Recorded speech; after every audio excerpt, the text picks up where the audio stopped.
In this case right here is the Okinos Aircross, which is a really nice ATX black case with some nice wooden features.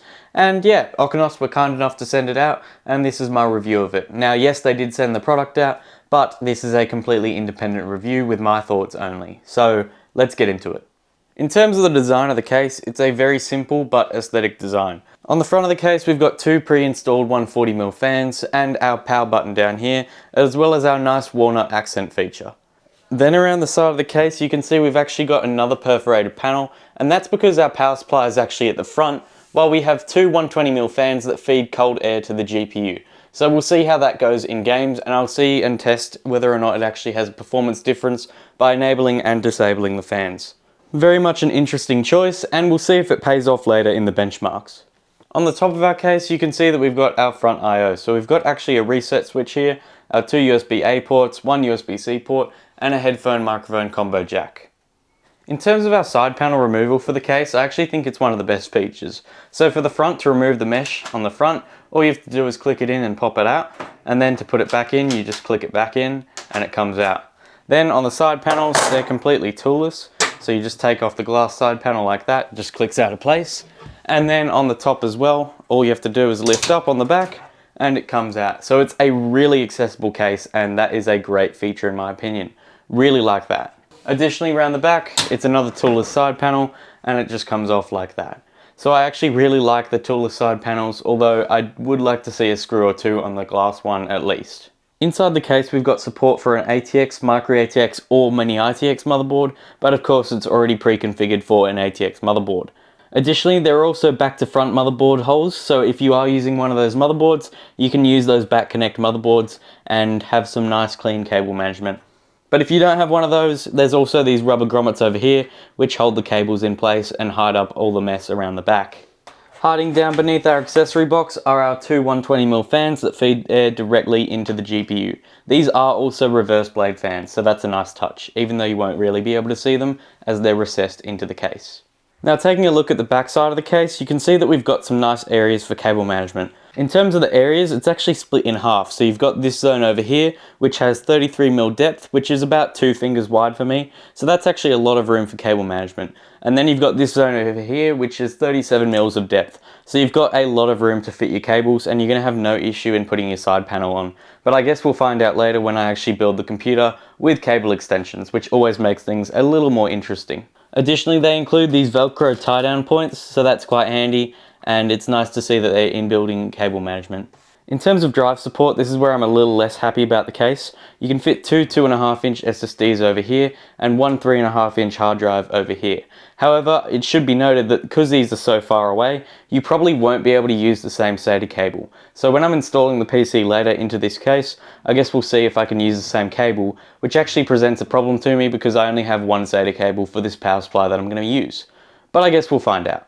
Additionally, one other thing I don't love too much is actually the fact that the front I/O cables are all separated. Now I understand in this case why they do it, because there's one button up here on the top of the case and then one on the bottom for the power, but you know, I do like to see block cables, but I understand why they're doing it in this case, and there's no other way around it. It's just going to be a little harder for first time builders. Then down the bottom of the case you can see that we've got our extension lead for our power supply, which runs all the way around the back of the case into this weird off-center position. It's slightly off-center, which is kind of annoying for me. There's not really any reason that they should do that. It just looks a little odd in my opinion, but that's okay because you're not really looking at the back of your PC case. Now there is a little bit of wasted space down here, so you can see that the fans actually stop there, and there's a solid gap in space down here. So whether or not you're going to be able to use that for cables, I'm not too sure, because you will have your fans sitting right here sucking up air into the case. So I'm not really sure on how much space they really needed to have there, but again, of course, they do have the power supply over here, so it would look a little bit odd if the power supply was up here and there was less room up in the case, but it's just a design choice that they needed to consider. Nothing against it. It's just a lot of room, which means there's probably going to be a nice bit of airflow, because I've seen other cases that have this same sort of design but don't have enough airflow going into the fans that feed the air to the GPU. So I guess we'll see how that goes. Now inside the case we actually get our included accessory box, which is a little tricky to remove, but nothing you can't do. Now, opening up the box, you can see that we've actually got a nice physical manual, which is important because most cases nowadays don't even come with a manual. So it's really nice that they include a manual, especially with a case with a non-standard layout like this one. It's really important to have a manual in there. They also have some important details in the manual, like the fact that the CPU pump height can be up to 180mm, or that the fact that the GPU can be up to 400mm to the front. They also have more specs details. It's a USB Type-C 3.2, so that's actually a really nice touch. USB 3.0 for the other ones, and yeah, it actually is a very comprehensive manual, and I really like it. Additionally included in the accessories is a 140mm fan. The reason why it's not included already and built into the case is that they say that for 360mm liquid coolers, you actually have to install the AIO first and then reinstall this. This is where the 140mm fan goes, and you can see that there's not too much room up the top, so that's why they get you to install the fan after you put the AIO in. Then we also get this box with our accessories in it, which I presume are pretty standard. You've got these weird little things, which I'm sure the manual will tell me what they are. Then you've got some cable ties, a fan splitter, and some screws. And then also a nice little sample of the walnut that you get. So that's a nice little touch there. Now I did find out that those two accessory things that I found, these two little brackets, are actually anti-sag brackets for a graphics card. Now obviously it doesn't really work in my build, but it would definitely work for a larger graphics card, so that's a nice touch.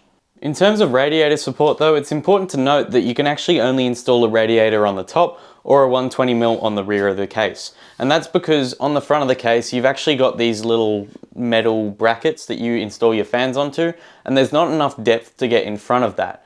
I guess you could install them over here and then just have the fans hanging off of that and then have the radiator on this side, but that would be a really awkward configuration and it would look pretty not aesthetically pleasing. So I'm not sure if I love the fan frame over here, but I understand why they're doing it because it has to be recessed from the front panel. So yeah, radiator support, you definitely need to install it on the top only because there's not really any other choice, and nobody uses a 120mm radiator on the back, especially not in a case like this. So if you're planning on water cooling in this case, it's not really the best idea. If you're doing a custom water cooling, yeah, you can't really do that. Now what good is a case if there's not actually a PC inside it? So I actually built in it and here is the final result. I think that it overall looks like a really nice case. So you can see that I went for kind of a black and white theme where I spray painted the GPU white with a white CPU cooler and used some white cable extensions, but also combined that with some black elements.